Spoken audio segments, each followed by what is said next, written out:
Happy Manifesting Monday. It's been a little while since I've actually done a Manifesting Monday Facebook Live.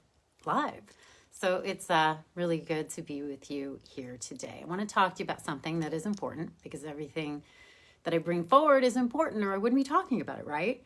It is the way to live our life from the posture of authentic power. If we don't reside in that place of self-love, that place of comfort within, we're not going to live a life of true fulfillment, happiness, health, prosperity. What we're going to be doing is playing games. And I don't know about you, but playing games got to the point where it wasn't that much fun for me. Years ago, I said, God, how do I manifest a good man? How do I manifest a life that I love? He said, love yourself more.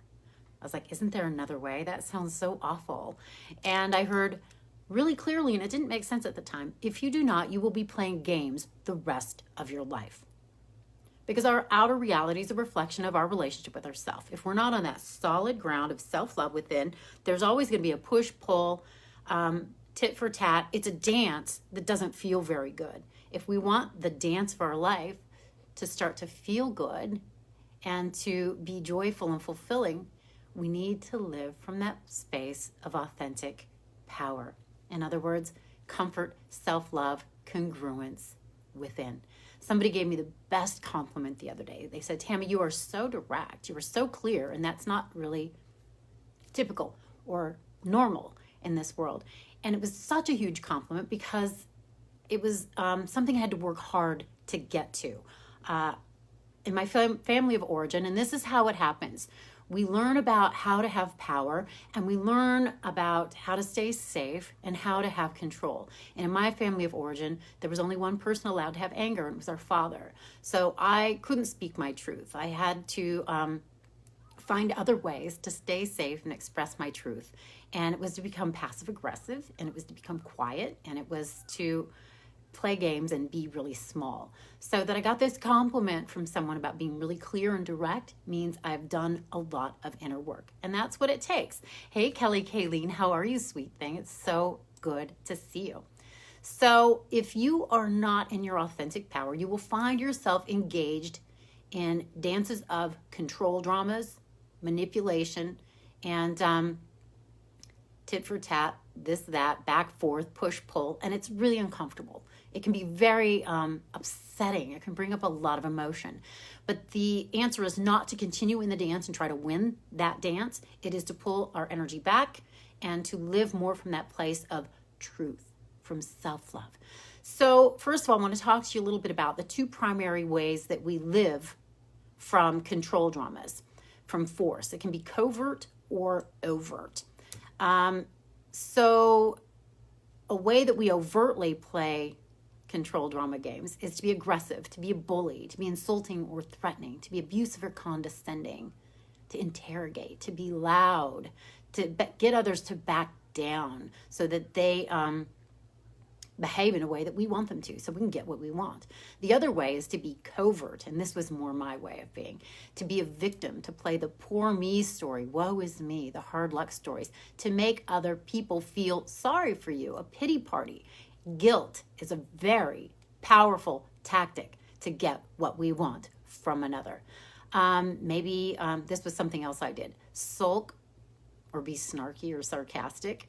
To make excuses, to sidestep, to blame others for our problems or what is wrong and bad in our life. Maybe to give a backhanded compliment. That can be a covert way. Or this is another way of doing it, to say something under your breath. And then when they say, what'd you say? Oh, nothing. I've done that. I don't do it so much anymore, which I'm very grateful for because it doesn't really feel very good. So other ways that we can have control dramas occur in our lives is to procrastinate, to withdraw, to hide, to refuse to communicate, or say things like, oh, I'm sorry, I didn't know. That's a covert way of having some control. Or even being a people pleaser. This was me too. And it's weird to think, well, as a people pleaser, how is it that I'm trying to control? What you're trying to do is get people to like you. You're trying to control how they feel about you rather than living a life of truth. So when we're in our control dramas, it's a false sense of power, and it's really about manipulation. It's a way of getting what we want and filling a void that can't really ever be filled by this kind of behavior. The only way we can live from that place of true fulfillment is to feel solid and centered within ourselves, to have clear, flexible boundaries. And as we do, we're less likely to fall into the traps of other people that play control dramas. You know what I mean? Does it make sense? So somebody recently this week did a little control drama, and I had to really sit with how I wanted to participate with this. It was like a little guilt tactic that they pulled on me. And my initial knee-jerk response was to, well, there was 100 things that went through my head about ways that I could respond to this. But I knew that I didn't want to play games. I don't want to be manipulated. I don't want to get into that dance. So pulled my energy back and I sat with it and I said, what would authentic power say? What would how would self-love have me respond? And in this situation, we're not trying to win. What we're trying to do is find the win-win. We're not trying to create a win-lose. We're trying to find the win-win. So I pulled my energy back and I thought to myself, what would authentic power say or do right now? And it took me a little bit and I sat with it, but I figured out how I wanted to respond. And I did. And it diffused the situation. And my friend came back and was very different. And so to tell you a little bit more about it, because I don't know if this is coming across very clearly, and my intention is always to be clear, somebody had said, well, thanks for inviting me to your get-together. And I hadn't. So it was sarcastic, it was snarky, it was a control drama, it was passive-aggressive. So I reached out and I said, it seems like you're in a little bit of hurt or a little upset that you weren't included. Would you like to be included in the future? Because I haven't talked to you for so long. It's a very peripheral friend. And she went on to say, yes, my feelings were really hurt. There's been a lot of things that have been going on. And I could tell she was in a lot of self-doubt. She was lacking confidence. So my intention in a situation like that is to be compassionate, is to be kind, is to be more loving. And it's easier to do that when somebody's honest with how they're feeling rather than playing a control drama game, right? So to tell our truth and to be able to come from our heart rather than play games and that reach and withdraw and that dance. So as we learn to pull our energy back and align with spirit and live from our center, we become more capable of communicating in a way that is stable, that is honest, that is truthful, and that is authentically empowered. So people tend to play control dramas and engage in this type of behavior, and we do as well, if we do not know our true source of power. Our true source of power, and I say this all the time, is internal and eternal. If we know that, and if we know how to reside in that space within, it's easier to speak from our authentic power and our truth with a capital T. This is how we go higher in our own conscious awareness and our altitude. This, in turn, is what will support us in attracting others of like vibration, because water always finds its own level, and to manifest a life that is more easily prosperous, more grace-filled, more joyful, more satisfying. So if we stay down below and we engage in the tit for tat, try to win-lose, power plays, control dramas, fighting, we're not going to get to the place, the higher altitude, where we're able to manifest a life of grace, ease, and joy with comfort and ease. So for me, anytime something comes up that brings up some emotion for me, brings up some upset, if it's a person that I'm dealing with or a text or a message or whatever, rather than engaging in immediately and responding immediately, I pull my energy back.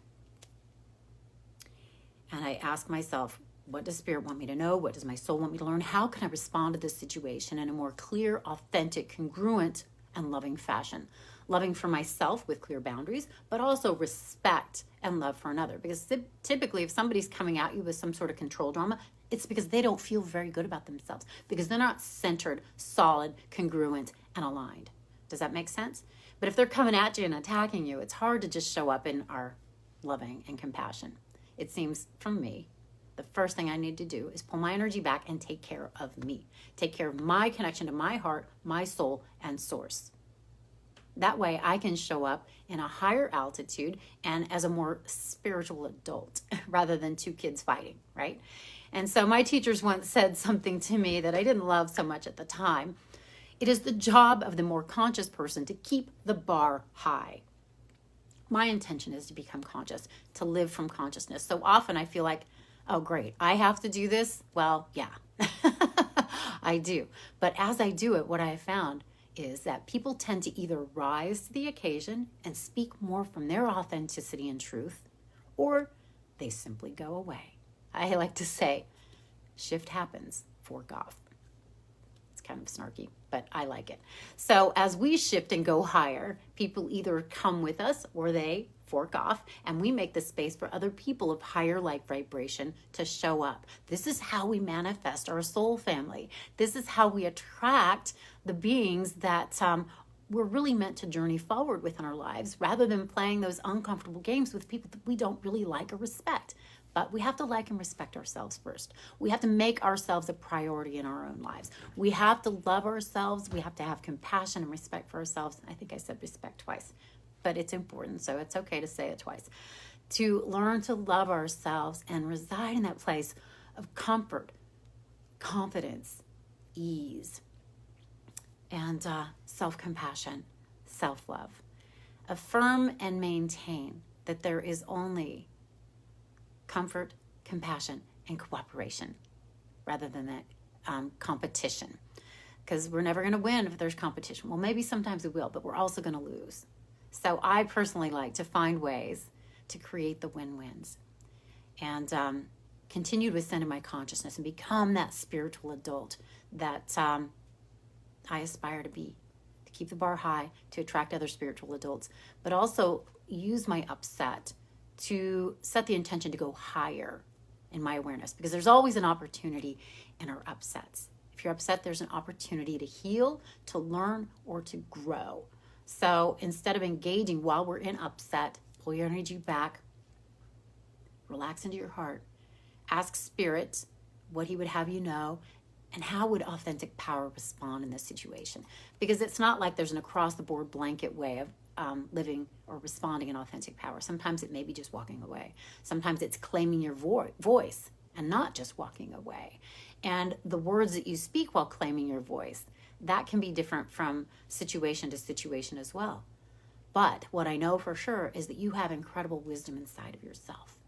And as you pull your energy back and ask your own heart and soul and source, what would authentic power say and do?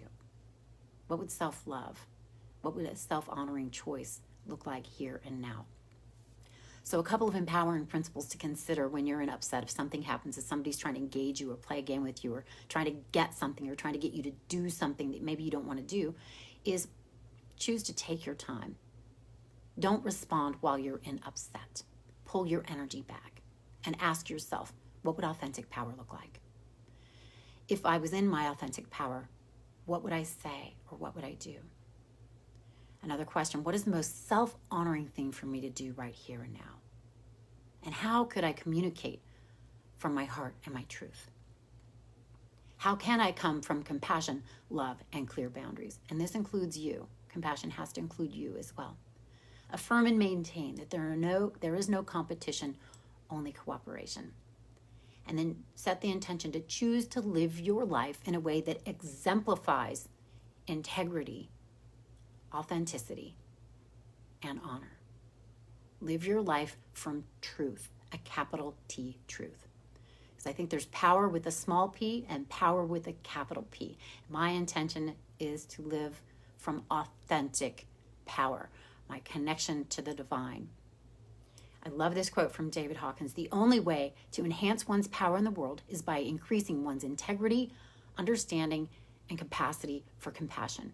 I think authentic power is really about spiritual power. And as we cultivate our connection to that higher order, that higher energy, that energy that's turning the planets around the sun, as we communicate, collaborate, and partner with that, we start to live our lives from greater authentic power, and truth. And this is how, again, we up-level every aspect of our lives, from our health to our relationships to our prosperity to just our fulfillment factor. It all comes from that. Everything we want to manifest comes from our connection to the divine. And if we're not feeling very good, it's because we're disconnected from that relationship. It's as simple and difficult as that. My teachers would say all of our pain comes from our perceived disconnection to God. It's perceived because we can never be disconnected from God. But we can either choose to work on cultivating that relationship or not. And if we don't, we're going to have the opportunity to experience upset in a lot of forms and fashions in our lives that can sometimes inspire us to turn back inward and upward. You've heard me say this a lot. God throws pebbles, stones, bricks, and then you get a brick wall. So I like to listen to the pebbles these days when I have a small upset. So I don't have to deal with the bigger bricks and cinder blocks and brick walls. When I'm in a little bit of upset, I pull my energy back and I ask, what is my soul trying to learn? And how can I show up in authentic power, truth, and integrity? What does self-honoring look like right now? What does self-honoring, excuse me, I'm getting a message. What would this self-honoring choice be right now? How can I take care of myself, and how can I respond to this situation in a way that is clear, congruent, authentic, truthful? How can I live from authenticity and true power? So I hope this makes a little sense. And maybe there's a little bit of something here or there that resonates for you. Another thing I can offer you, if it resonates, is I have a chapter in my book. You've heard me talk about this before, Manifesting Love from the Inside Out, that is about control dramas. Manipulation versus authentic power, chapter 13. So if you would like to receive this, let me know, and I can take a chapter out of my book and share it with you. And hopefully it can continue to support you in setting your intention to go higher in your consciousness, to live a life of grace, ease, truth, authenticity, empowerment, fulfillment, and profound love. It sure feels a lot better than the alternative. And believe me, I've experienced the alternative. So as I've cultivated this spiritual muscle, life works with a lot more grace and ease, synchronicity, miracles, God winks. It's a wonderful way to live. And I invite you to join me and participate with me, and let's continue to cultivate our connection to our heart, our soul, our source, and therefore with one another, with no control dramas. How fun is that? It's all celebration and cooperation. It's a beautiful, beautiful way to experience this human reality. And again, I love this saying, be in the world, but not of it. To me, that means be a spiritual being, understand that, remember that, live from that space while still living this experience of being human on this planet. In other words, live from love. Live from love. And that means you have to live from self-love on that solid ground of self-love within. And that's how you can show up as a loving presence in the world and in a loving relationship and dance with each other. So thank you for hanging out with me. Again, it's been so long since I've done a Facebook Live, and it's so wonderful to be connecting with you here live. And I'll be here again next week at 1 o'clock. And if you have any questions, if you have any comments, if you have anything you want to share with me, I love hearing about revelations, any personal revelations you have. Love hearing about that. Your ahas, your epiphanies, what resonates for you, what God winks are you experiencing. And let's keep fanning the flame of clear communication and authenticity and love. Okay? So I love you. I'm so grateful for you. I have goosebumps with all the little hearts flying, and just know I'm sending my heart back to you and sending you blessings of grace, ease, divine support, peace, self-love, so your life can show up in a beautiful, grace-filled, easy, wonderful fashion. Be in touch with me. Let me know how I can support you, and let's continue the conversation. God bless you. Onward and upward. I love you. Bye for now.